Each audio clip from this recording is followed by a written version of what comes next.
ನಾವೆಲ್ಲ ಕೋರುತ್ತಾ ಹಾಗೂ ನನ್ನ ಎಲ್ಲ ರೈತ ಮಿತ್ರರು ಹಾಗೂ ರೈತ ಮುಖಂಡರುಗಳಿಗೂ ಈ ಪತ್ರಿಕಾ ಭವಿಷ್ಯ ಕಾರ್ಯಕ್ರಮಕ್ಕೆ ಅವರು ಸಹ ಗುಂಡ್ಲುಪೇಟೆ ತಾಲೂಕು ವತಿಯಿಂದ ಎಲ್ಲರಿಗೂ ಸ್ವಾಗತವನ್ನು ಕೋರುತ್ತಾ, ಏನು ಈ ದಿನ ನಮ್ಮ ಜಿಲ್ಲಾಧ್ಯಕ್ಷರಾದ ಗೌಡಳ್ಳಿ ಸೋಮಣ್ಣನವರು ಯಾಕಪ್ಪ ಈ ಒಂದು ಪತ್ರಿಕಾಗೋಷ್ಠಿ ಮಾಡಬೇಕು ಅಂತ ಅವರ ಮನಸ್ಸಲ್ಲಿ ಬಂತು.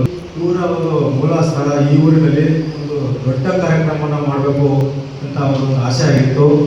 ಆ ಒಂದು ಆಸೆ ಅತಿ ಶೀಘ್ರದಲ್ಲೇ ಅದು ಬಂದಿದೆ.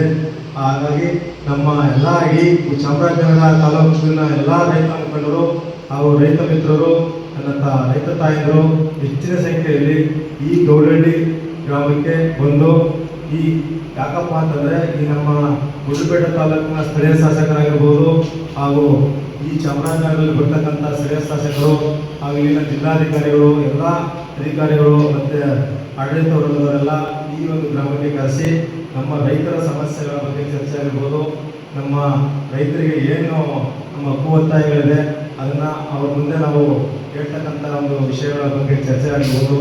ಇದನ್ನು ದೊಡ್ಡ ಮಟ್ಟದಲ್ಲಿ ನಾವು ಒಂದು ಕಾರ್ಯಕ್ರಮ ಮಾಡಬೇಕು ಅಂತ ನಮ್ಮ ಜಿಲ್ಲಾಧ್ಯಕ್ಷ ಸೋಮಣ್ಣವರ ಆಸೆ ಆಗಿತ್ತು. ಹಾಗಾಗಿ ನಮ್ಮ ಗುಂಡ್ಲುಪೇಟೆ ತಾಲೂಕಿನಿಂದ ಬಹಳ ಹೆಚ್ಚಿನ ಸಂಖ್ಯೆಯಲ್ಲಿ ನಾವು ಬಂದು ಈ ಕಾರ್ಯಕ್ರಮಕ್ಕೆ ನಾವು ತುಂಬ ಸಪೋರ್ಟ್ ಮಾಡ್ತೀನಿ ಅಂತ ನಾನು ಈ ಸಂದರ್ಭದಲ್ಲಿ ಹೇಳಕ್ಕೆ ಬಯಸ್ತೇನೆ. ಎಲ್ಲರಿಗೂ ಅನಿಸುತ್ತಾ ನನ್ನ ಮುಖಂಡರು ಮತ್ತು ಮಣ್ಣಿನ ಮಕ್ಕಳು ಸಬಲೀಕರಣ ಮತ್ತು ಪ್ರಭುತ್ವ ಮತ್ತು ಪ್ರಜಾಸ್ನೇಹಿ ಪ್ರಜಾವಂತಿಕೆ ಕಾರ್ಯಕ್ರಮವನ್ನು ನಾವು ಗೌಡಳ್ಳಿ ಗ್ರಾಮದಲ್ಲಿ ಆಯೋಜಿಸ್ತಾ ಇದ್ದೀವಿ.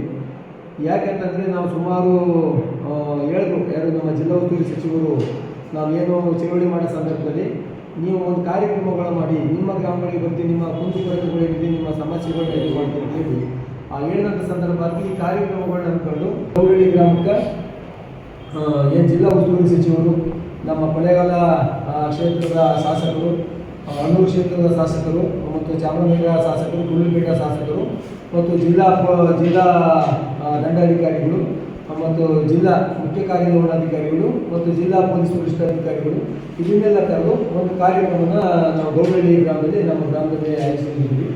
ಅದಕ್ಕೋಸ್ಕರ ಈ ದಿನದ ಪತ್ರಿಕಾಗೋಷ್ಠಿಯಲ್ಲಿ ಹೆಚ್ಚಿನ ಜನಸಂಖ್ಯೆ ಬರಬೇಕು ಅಂತ ಇನ್ನೊಂದು ಕಾರ್ಯಕ್ರಮ ಮಾಡ್ತಾ ಇದ್ದೀವಿ. ಎಲ್ಲರಿಗೂ ನಮಸ್ಕಾರ. ಸರ್